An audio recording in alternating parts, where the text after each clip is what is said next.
Hello दोस्तों, मैं CA Rajkumar Singh. कैसे हैं आप लोग? स्वागत है आपका एक नए वीडियो में।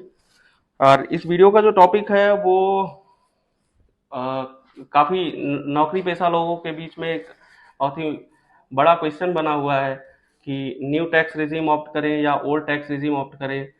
और 7 लाख की तक की इनकम पे जीरो टैक्स है, उसके ऊपर की इनकम पे फिर टैक्स लगेगा। ऐसे कई सारे क्वेश्चन जो नौकरी पेशा लोग बार बार मुझसे पूछ रहे थे, तो मैंने सोचा इस पर एक क्यों ना एक वीडियो बनाया जाए। तो सबसे पहले तो हम आपको बता दें कि new tax regime last financial year से ऑप्शन में आया था। जो टैक्स इनकम टैक्स एक्ट में दो टैक्स रिजीम इंडिविजुअल्स के लिए, इंडिविजुअल एचयूएफ के लिए लाई गई कि वो या तो ओल्ड टैक्स रिजीम में रह सकते हैं with claiming exemption of investments made and other deductions, और वो न्यू टैक्स रेजिम में आ सकते हैं बिना किसी इन्वेस्टमेंट डिडक्शन के। अभी इस बार इन्होंने क्या किया, फाइनेंस एक्ट 2023 में इन्होंने न्यू टैक्स रेजिम में एक स्टैंडर्ड डिडक्शन जो सैलरीड असेसीज के लिए अलाउ होती थी, उसको न्यू टैक्स रिजीम में भी अलाउ कर दिया 50,000 की। और न्यू टैक्स रिजीम में एक इन्होंने दिया कि भाई अगर अगर आपकी इनकम 7 लाख या उससे नीचे है तो आपको जीरो टैक्स देना होगा। तो न्यू टैक्स रिजीम जो कि है इस तरीके से कि पहले अगर मान लीजिए किसी की इनकम जो है, लेट सपोज 10 लाख रुपए है, तो उसके पहले 3 लाख पर उस ग्रॉस इनकम अगर किसी की 10 लाख रुपए है, तो उसको जो डिडक्शन मिलेगी न्यू टैक्स रिजीम में, वो मिलेगी 50,000 की स्टैंडर्ड डिडक्शन सैलरीड पर्सन के लिए। और उसके बाद बाकी वो सारी टैक्सेबल इनकम होगी और उसका टैक्स इस तरीके से होगा, पहले 3 लाख पे जीरो टैक्स, अगले 3 से 6 लाख पे 5%, फिर अगले 3 से 9 लाख पर, 6 से 9 लाख पर 10%, फिर अगले 9 से 12 पर 15%, फिर अगले 12 से 15 पर 20%, और 12 से 15 पर 20%, और फिर 15 से एबव जितनी भी इनकम है सब पे बाई डिफॉल्ट 30% है, प्लस एजुकेशन सेस जो भी टैक्सेज आएगा। और ओल्ड टैक्स रिजीम जो था उसमें कोई चेंज नहीं हुआ है, उसमें वही जो लास्ट ईयर था प्रोविजन, सेम प्रोविजन है। उसमें आपको इन्होंने दे दिया है कि आपको डिडक्शन मिलेगी, स्टैंडर्ड डिडक्शन 50,000, और 80 सी की जो डिडक्शन है वो 1.5 लाख की, LIC, PPF, ट्यूशन फीस, इन सब की मिल जाएगी।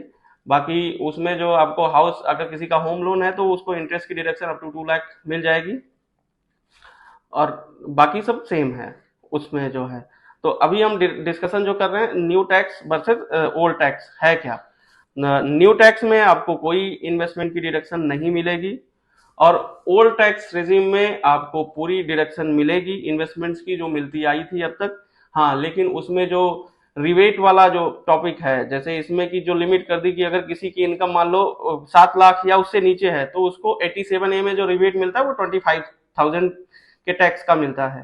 और पुराने वाले में अगर किसी की इनकम 5 लाख या उससे नीचे है तो उसको जीरो टैक्स देना होगा। वहां पे मैक्सिमम जो रिबेट मिलती है 87A में 12,500 रुपए की मिलती है।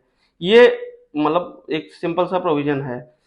और 7 लाख वाला जो प्रोविजन है न्यू टैक्स रेजिम में, उसमें इन्होंने ये किया है कि अगर किसी की इनकम मान लीजिए 7 लाख रुपए है, नेट टैक्सेबल इनकम की बात हो रही है after claiming standard deduction, 7 lakh रुपए नेट टैक्सेबल इनकम है, तो उसको जो टैक्स लगेगा वो लगेगा 3 लाख से ही लगेगा। टोटल टैक्स जो बनेगा उसका 25,000 बनेगा, लेकिन उसको सेक्शन 87A में एक रिबेट मिल जाती है 25,000 की, जो इसलिए उसका टैक्स जीरो हो जाता है। लेकिन अगर किसी की नेट टैक्सेबल इनकम 7 लाख 1 रुपए हुई तो उसको टैक्स 3 लाख से ही देना पड़ेगा, उसको डिडक्शन 7 लाख वाली नहीं मिलेगी।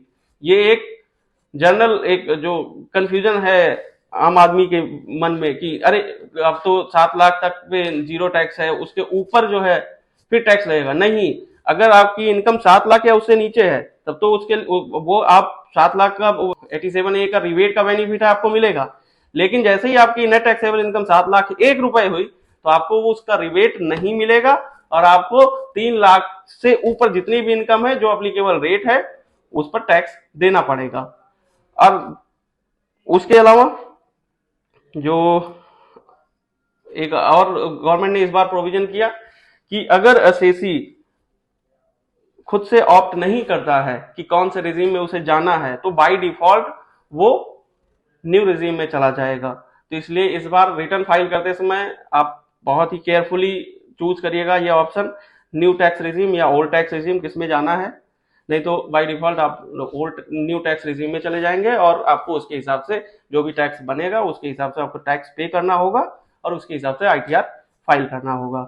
और बाकी हम डिटेल में आपको नेक्स्ट वीडियो में विद एग्जांपल दिखाएंगे कि अगर किसी की नेट टैक्सेबल इनकम मान लो 10 लाख रुपए है या ग्रॉस इनकम किसी की 10 लाख रुपए है, तो दोनों टैक्स रिजीम में कैलकुलेशन करके दिखाएंगे कि इसमें कौन सा ज्यादा बेनिफिशियल है, वो आपको नेक्स्ट वीडियो में दिखाएंगे। बाकी आपको अगर आपकी कोई क्वेरी है तो आप कमेंट बॉक्स में छोड़ सकते हैं, हम वो भी एंटरटेन करेंगे नेक्स्ट वीडियो में, उसका भी जवाब देंगे। अभी के लिए बस इतना ही। Thank you.